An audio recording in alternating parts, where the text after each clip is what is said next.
There are so many pieces of advice about productivity, such as breaking down goals, lists, step-by-step plans, productivity apps. Often, the simplest solutions are the best.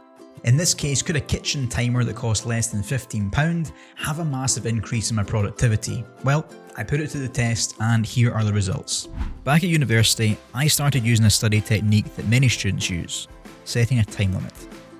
I would say to myself, I'm going to spend 2 hours writing this essay. But, like many, the problem was I would kill time, procrastinate, then clock out at the 2-hour mark, convincing myself that I did enough for the day. I realised this and therefore changed my approach to goal setting instead. So I would say to myself that today I'm going to write an introduction and the first paragraph, and I'd make sure I did that no matter how long it took. And if it happened to take less time than I thought it would, then I would still finish. I wasn't bothered at all about the timing, it was all about what I'd achieve by the end of the day. Fast forward to 2022 and the post-COVID world. I spend far much more time in my own home, having previously worked in offices for my career. I'm quite disciplined when it comes to working from home, but I found other things like working on this YouTube channel or editing photos and less consistent. I was getting distracted much easier or procrastinating because what I had planned seemed too daunting or too tedious. Therefore, I decided to try a little experiment and revert back to setting time goals using this kitchen timer. The timer is very easy to use, simply turn it to the desired length of time and start the clock.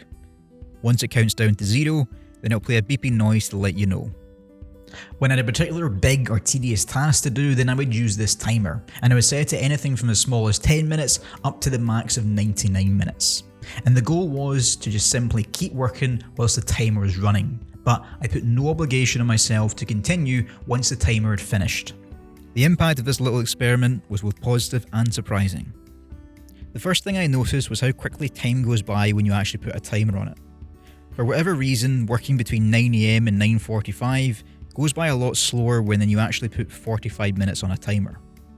It might be because I could see it from the corner of my eye constantly counting down every second, rather than the clock on my PC only changing each minute. This meant working away on something felt far easier and smoother than when I didn't use the timer.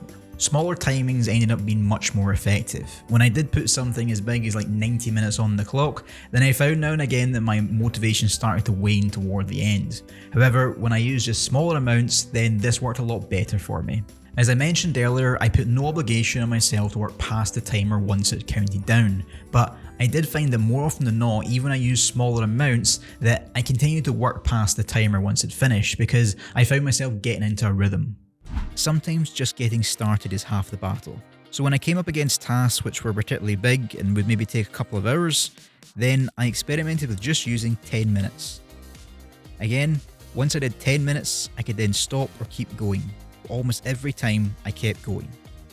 Using the timer made me more productive, especially in short bursts. Instead of taking 2 hours to get something done, with periods of distraction in between, I would get things done in half the time, and they didn't feel anywhere near as laborious as when I didn't use the timer. It didn't create a sense of pressure, but it did create a sense of movement for me. When I looked over to see that I'd already done 30 minutes, it felt like I was building momentum, and this fueled me to keep going. If you're looking for a simple, cheap and effective way to increase your productivity, then I couldn't recommend this enough. I'll put a link in the description for the one that I used.